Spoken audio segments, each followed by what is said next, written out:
My name is Professor B, and today we're going to talk about why some objects sink and some objects float. Generally, if something floats, like this tennis ball, it is light. And objects that are heavy, like this rock, sink.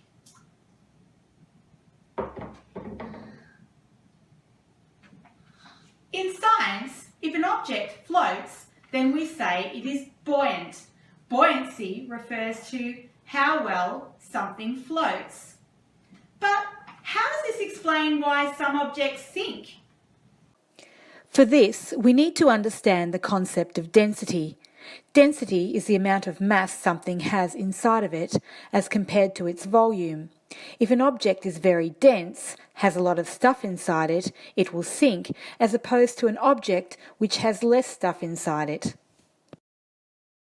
For example, this marble is smaller than this exercise ball, but the exercise ball has less stuff in it as compared with the marble. Therefore, the marble is dense and will sink, whereas the exercise ball is buoyant. If I take this empty plastic container and put it in water, it will float because its mass, or the amount of stuff it has in it, is less than its size. But if I fill this container with sand,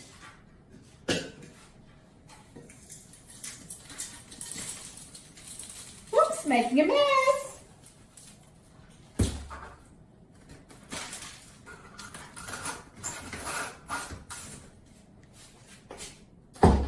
It will sink because the amount of stuff it has in it, or its mass, is now greater than its size.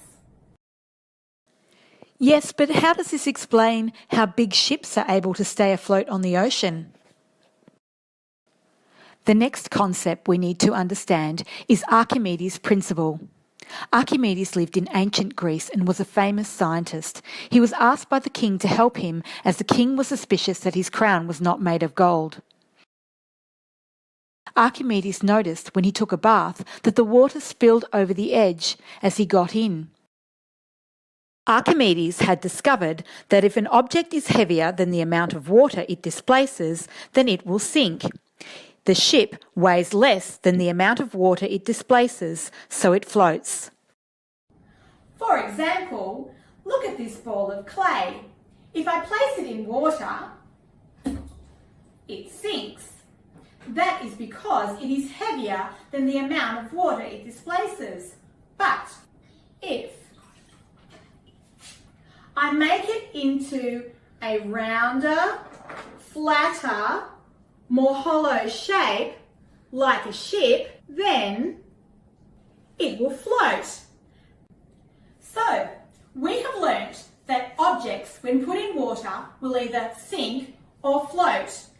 And we have learned that the variants which cause this are the amount of water that the object displaces and the density of the object.